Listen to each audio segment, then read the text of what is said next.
আসসালামু আলাইকুম, আশা করি সকলে ভালো আছেন। চলে আসলাম নতুন একটি ভিডিও নিয়ে।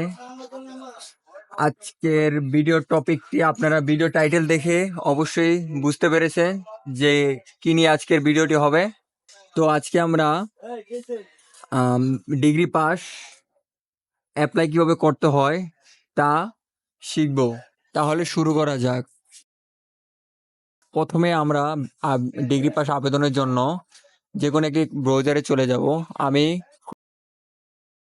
ক্রোম ব্রাউজারে যাওয়ার পর অ্যানিউ অ্যাডমিশন লিখে সার্চ করব।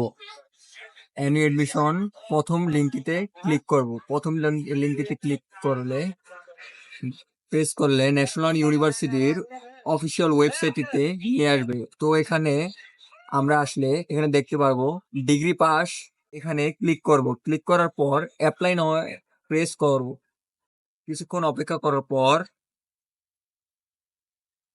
এরকম একটি ইন্টারফেসে নিয়ে আসবে। তো বন্ধুরা, এই প্রথম স্টেপে আসার পর আমরা প্রথমে এসএসসি রোলটি লিখে নিব, তারপর এইচএসসি রোলটি এখানে লিখব। লেখার পর এখানে এসএসসি রেজিস্ট্রেশন নাম্বারটি লিখে, যেহেতু দুটো এসএসসি ও এইচএসসি দুইটি রেজিস্ট্রেশনই এক, তাই লিখিত এটা কপি করে এখানে পেস্ট করে দিব। তারপর বোর্ডটি দিয়ে দিব, বোর্ড দিয়ে দিব, উভয় স্থানে বোর্ড দিয়ে দিব। তারপর পাসিং ইয়ারটি দিয়ে দিব।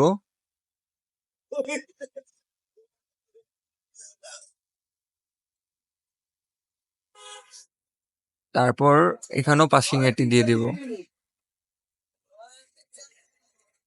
দেওয়ার পর নেক্সটে ক্লিক করব।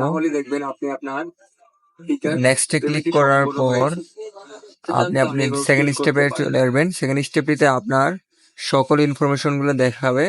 এগুলি দেখার পর যদি সবকিছু ঠিক থাকে তবে নেক্সটে ক্লিক করবেন। আবার নেক্সটে ক্লিক করার পর তৃতীয় স্টেপে চলে আসবেন। তৃতীয় স্টেপে আসার পর দেখবেন এখানে কলেজ সিলেকশনের অপশনটি চলে আসছে। এখানে সিলেক্ট ডিভিশন দিয়ে আপনি কোন ডিভিশন আছেন সেটা দিবেন এবং আপনি কোন জেলায় আছেন সেটা দিবেন এবং কলেজটি বাছাই করে ওই স্থানে আপনি সাবজেক্টগুলো দেখতে পাবেন।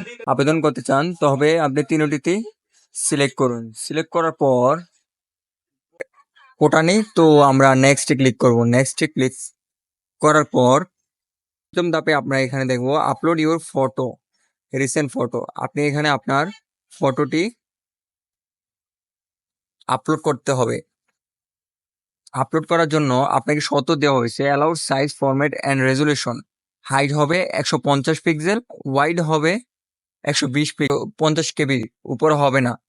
তো ফটোটি রিসাইজ করতে চান তবে আমি আমার লিঙ্ক অনলাইন রিসাইজ ওয়েবসাইটটির লিঙ্ক আমার ডেসক্রিপশনে দিয়ে দিব, আপনারা দেখে ওইখান থেকে করতে পারবেন। ফটোটি আপলোড করার পর নেক্সটে ক্লিক করে আপনার আবেদনটি সাবমিট করুন। সাবমিট করার পর আপনার পিডিএফটি ডাউনলোড করুন। আশা করি সবাই আমার ভিডিওটি দেখে উপকৃত হয়েছেন। এভাবেই খুব সহজেই আপনি আপনার আবেদন নিজেই করুন, নিজের মোবাইলে করতে পারবেন। তো এরকম সহজ ও ইনফরমেটিভ ভিডিও পাওয়ার জন্য আমার চ্যানেলের সাথে থাকুন, আমার চ্যানেলকে সাবস্ক্রাইব করুন। খোদা হাফেজ।